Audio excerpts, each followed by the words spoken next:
Glória a Deus. Eu espero que o seu coração esteja muito quebrantado com a presença do Senhor aí onde você está, na sua casa, na sua sala, no seu quarto, na sua cozinha, dirigindo, voltando do seu trabalho. Que você possa colocar bem alto, como a pastora Karina falou, aqui o seu celular, do lado do seu banco, no console do teu carro, para que você não deixe de prestar atenção no trânsito, mas possa ouvir o que Deus tem para dizer para você. Porque hoje, Deus quer te dizer que você não está só. O Senhor quer dizer a você que todas as suas lutas são dele também. E de que Ele quer lutar essas lutas com você e te fazer vencer, porque Ele é o seu Pai. Nós estamos no ano da bênção e no mês da família. Hoje é a última ministração da família. Eu hoje vou falar com vocês sobre o livro de Juízes. E é incrível como nesse livro nós vemos a maravilha do Senhor, a maravilha de amor do nosso Pai, a maravilha de misericórdia, de perdão. O quanto esse Pai maravilhoso está disposto a te perdoar, a ter você do lado dele. Mas para que a gente possa entender melhor o livro de Juízes, eu vou falar um pouquinho antes dele. Em Êxodo, Moisés, que também foi um juiz, também julgou aquele povo, liderou os hebreus que estavam no Egito. Moisés vai lá e liberta o povo, eles atravessam o mar e chegam ao deserto e passam 40 anos no deserto. E lá, enquanto eles estão naqueles 40 anos, Moisés, ele discipula Josué, ele ensina Josué. E quando Moisés morre, Josué é levantado como líder daquele povo. Então Josué pega todo aquele povo, toda aquela nação do Senhor, e atravessa o Jordão com eles, e vai conquistar Canaã. E Deus vira para Josué e diz: eu não quero o meu povo misturado com outros povos. Ele entra em Jericó e eles destroem Jericó e as pessoas são mortas. E assim vai acontecendo, eles expulsam os inimigos. As nações temem porque sabem que existe um Deus todo-poderoso ao lado daquela nação. E Deus vira para ele e fala: eu não quero ninguém junto com vocês. Eu não quero que vocês se juntem a outras nações, porque Deus não quer que o seu povo seja contaminado. Veja só, se você tiver uma gripe, se você tiver uma doença, seja ela qual for, o seu corpo, o seu organismo não vai ter o mesmo desempenho que tinha. Você não vai conseguir fazer tudo que você fazia quando você estiver doente. Por mais simples até que seja a gripe, ela te deixa prostrada, traz febre, às vezes, moleza. Da mesma forma, gente, é a nossa alma quando é contaminada. O corpo, quando é contaminado por um vírus, ele não responde direito. Ele não se desempenha da mesma forma. E assim a nossa alma, quando é contaminada pelo pecado. Quando nós somos contaminados pelo pecado, nós não conseguimos confiar plenamente em Deus. Nós não conseguimos viver os propósitos de Deus. Nós não conseguimos ter uma vida plena. Porque a nossa alma está contaminada pelas coisas do mundo. Por isso Deus dizia: eu não quero vocês com ninguém. Eu não quero jugo desigual. Eu quero o meu povo limpo, santificado. Então, o livro de Juízes começa assim, fazendo uma retrospectiva da vida de Josué. E fala que Josué entrou em Canaã e conquistou diversos lugares e que os povos foram destruídos. Mas aí fala também dos últimos tempos dele, de que ele já estava mais velho. E ele comissiona as pessoas a continuarem a conquista da terra. A palavra de Deus diz que Josué viveu 110 anos. E enquanto Josué esteve vivo, e aquela geração com ele, todo aquele povo foi fiel ao Senhor. Eles continuaram adorando a Deus e vivendo a palavra de Deus. Mas, quando Josué morreu, a geração que veio já não se lembrou mais do Senhor. Esqueceram o caminho de Deus, a palavra de Deus. Esqueceram de adorar, esqueceram de buscar, deixaram de ser dependentes do Senhor. Eles começaram a se acostumar com aquele povo que estava lá, porque eles continuaram invadindo e tomando posse das terras, mas eles deixaram que o povo que estava naquela terra permanecesse. Então, os filisteus permaneceram, cananeus, moabitas, amonitas, midianitas, e o povo de Deus acabou se misturando. E aquele povo que estava lá, estabelecido, eles tinham seus hábitos, seus costumes e os seus deuses. E nada daquilo foi destruído.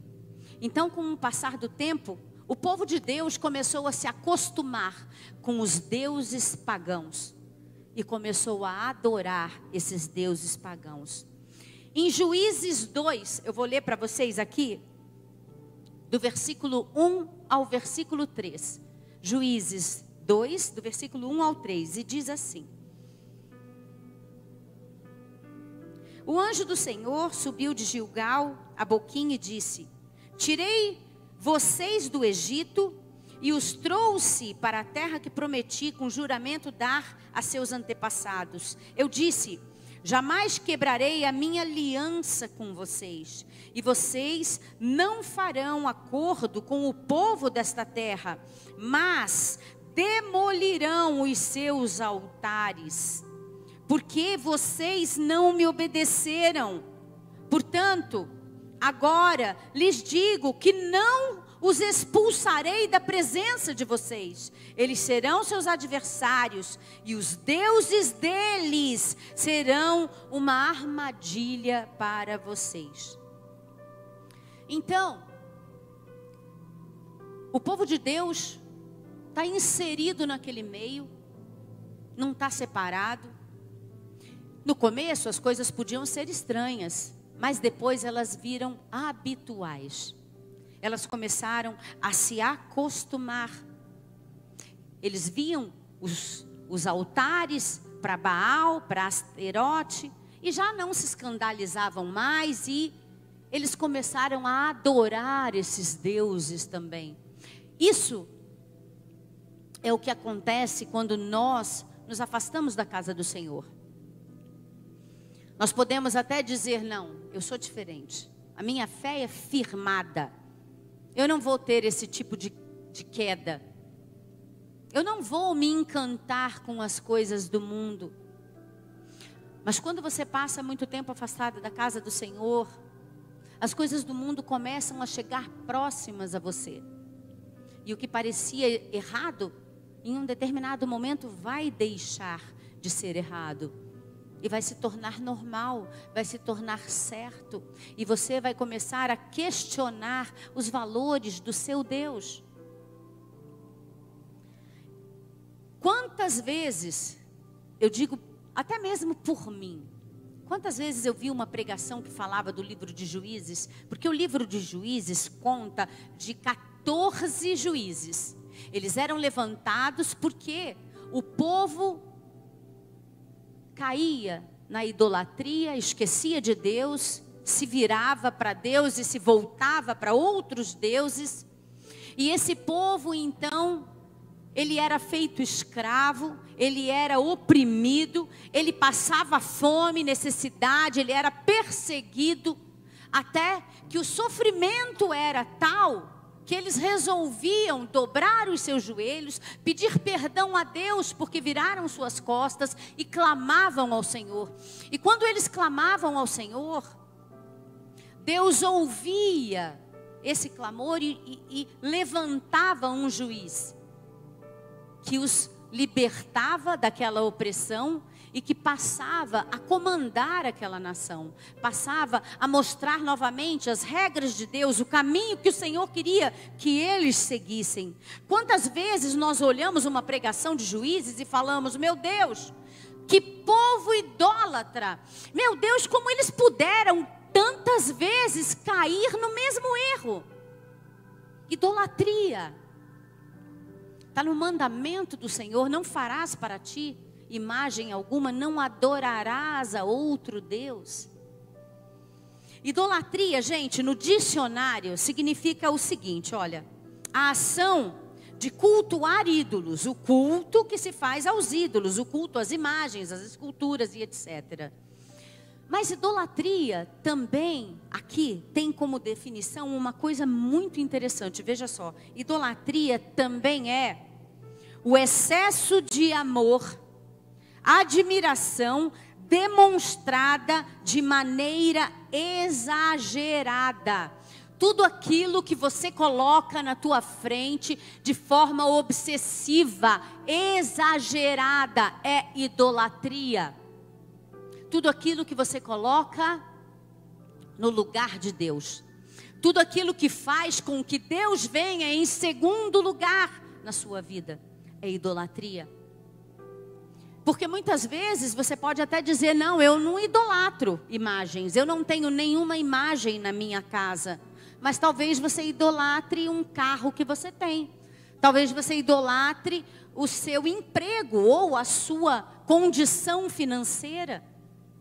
Os ídolos deste século são diferentes dos ídolos que haviam antigamente. Hoje, pessoas idolatram riqueza, dinheiro, sucesso, poder, status, minisséries. Tem pessoas que sentam e passam o dia inteiro vendo minisséries, jogando no computador. As coisas se tornam obsessivas, as redes sociais. A independência: eu não preciso de ninguém, eu cuido de mim, eu decido a minha vida, sou eu que provejo para mim. Você idolatra a independência. Então hoje a gente vive num mundo, numa época onde os ídolos são outros, mas nos levam ao mesmo pecado, à mesma perdição, ao mesmo distanciamento de Deus. Eu, por exemplo, adoro joguinho de celular. Adoro. Eu consigo sentar e jogar 5 horas, 6 horas, se eu continuar ganhando vida. O que eu fiz? Eu tirei todos os jogos do meu celular. Porque de repente eu não tinha nada para fazer e eu ia lá e ficava. E eu dizia até para mim: eu vou ficar só um pouquinho. Mas quando eu via, eu não dava atenção para minha família. Eu não fazia as coisas que eu tinha que fazer depois do meu horário de trabalho, é claro.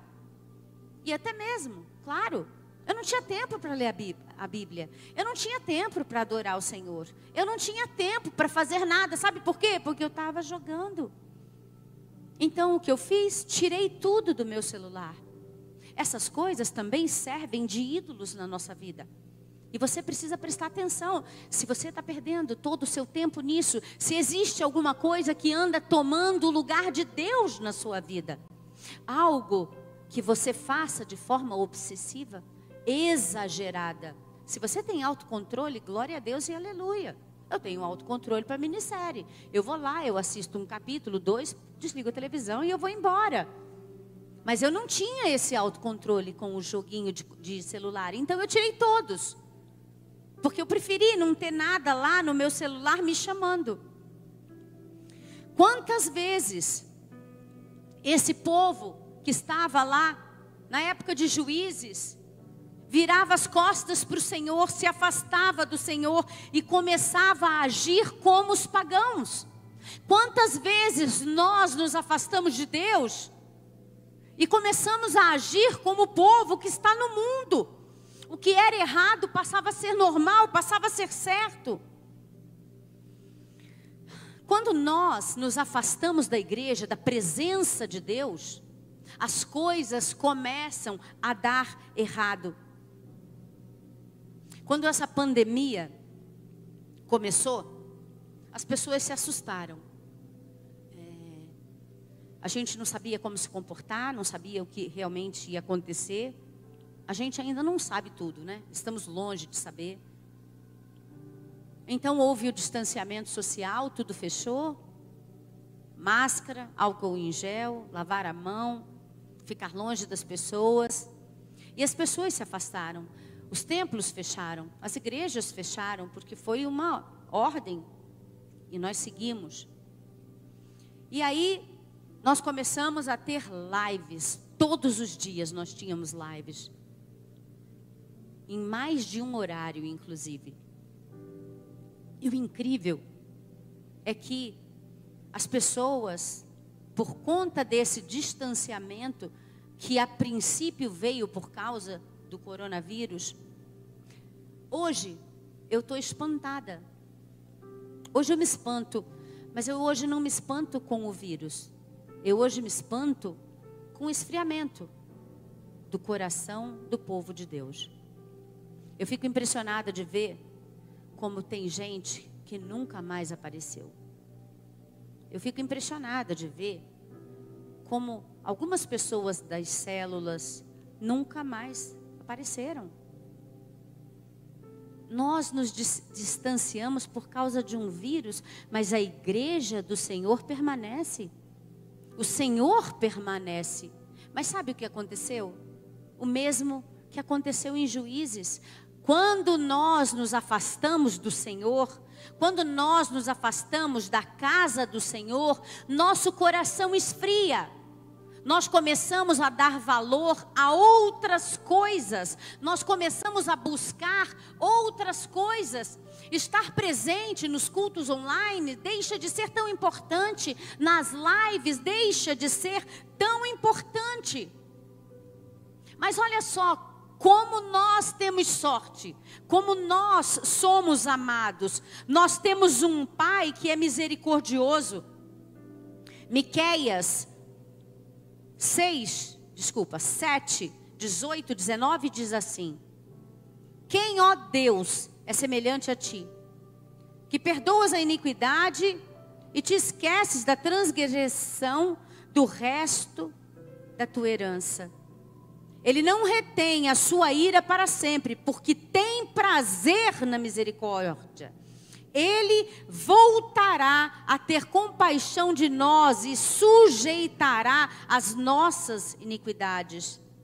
Você vai lançar todos os nossos pecados nas profundezas do mar. Isaías 43, 25 diz assim: eu mesmo sou o que apago as tuas transgressões por amor de mim, e eu não vou lembrar de seus pecados.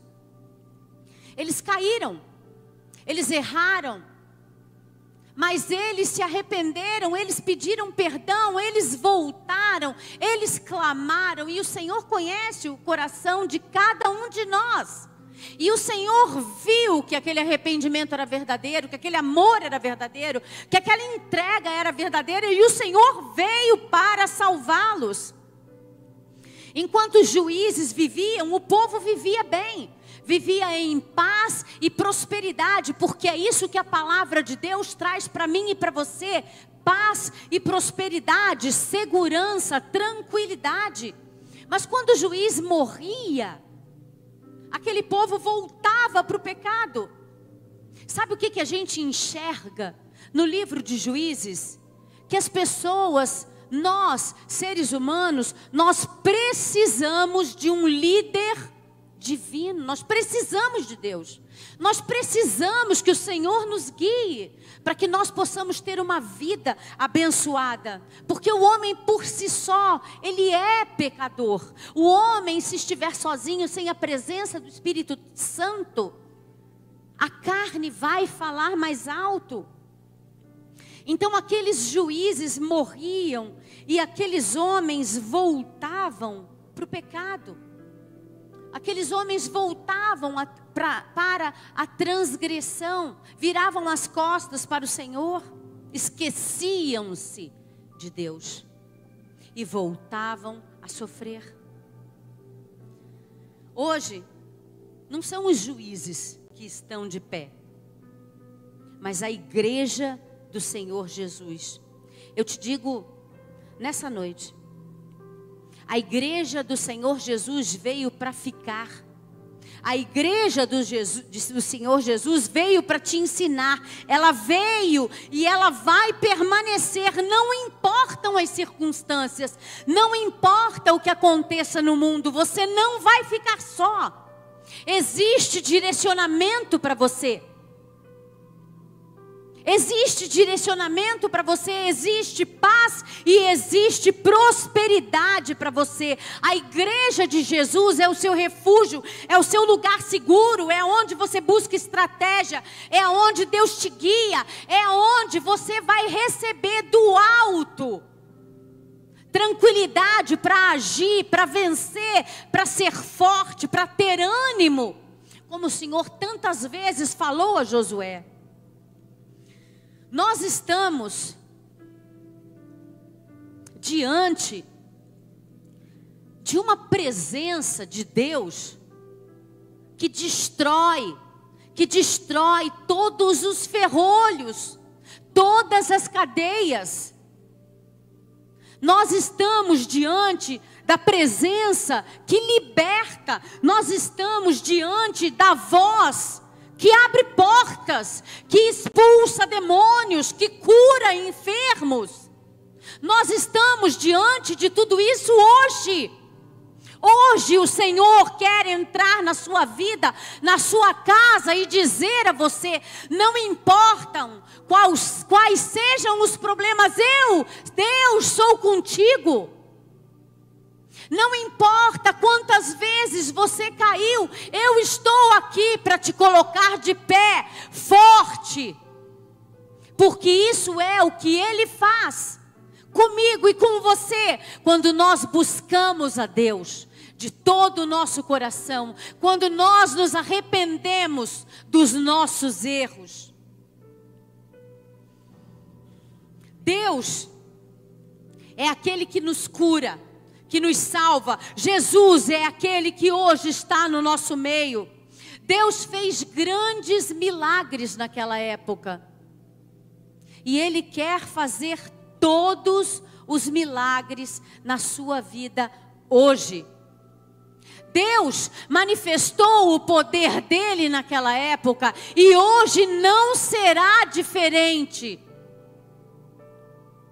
Deus caminhou e levantou aqueles homens e Ele quer levantar você.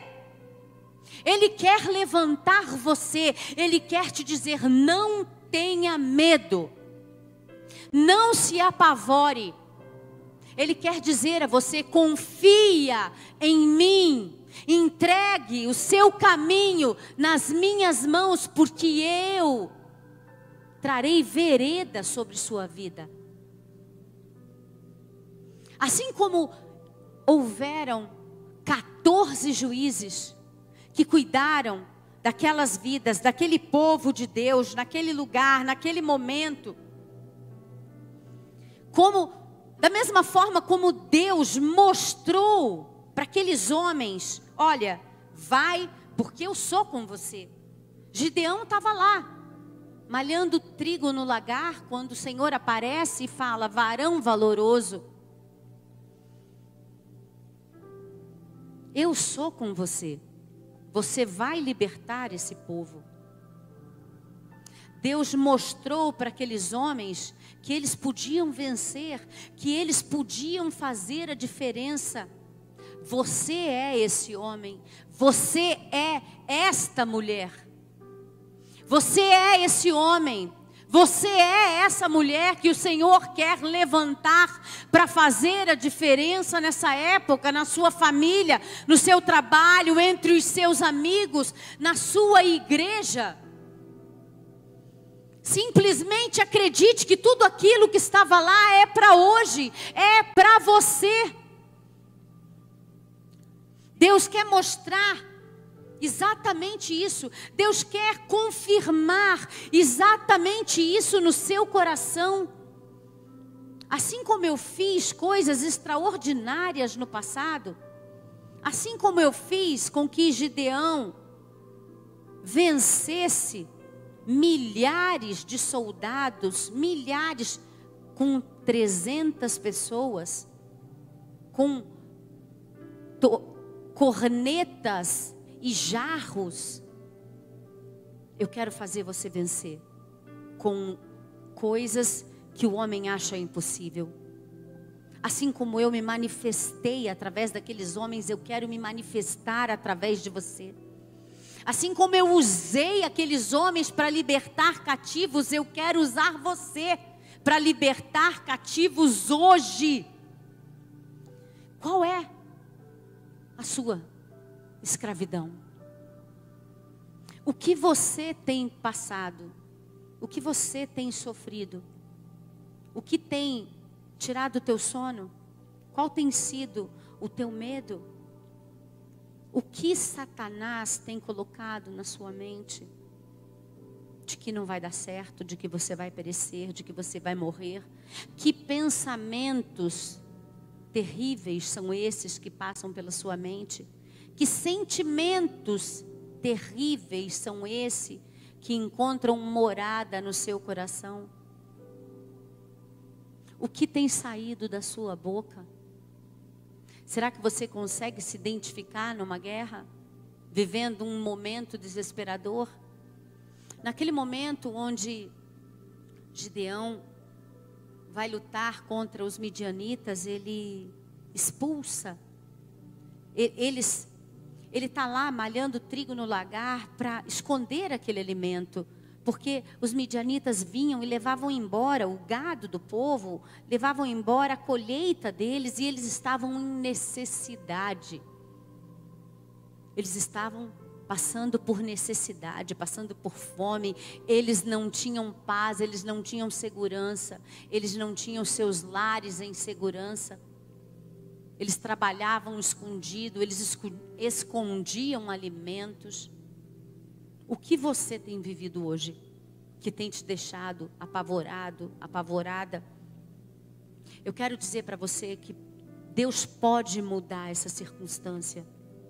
Deus pode mudar qualquer circunstância, apesar de qualquer coisa.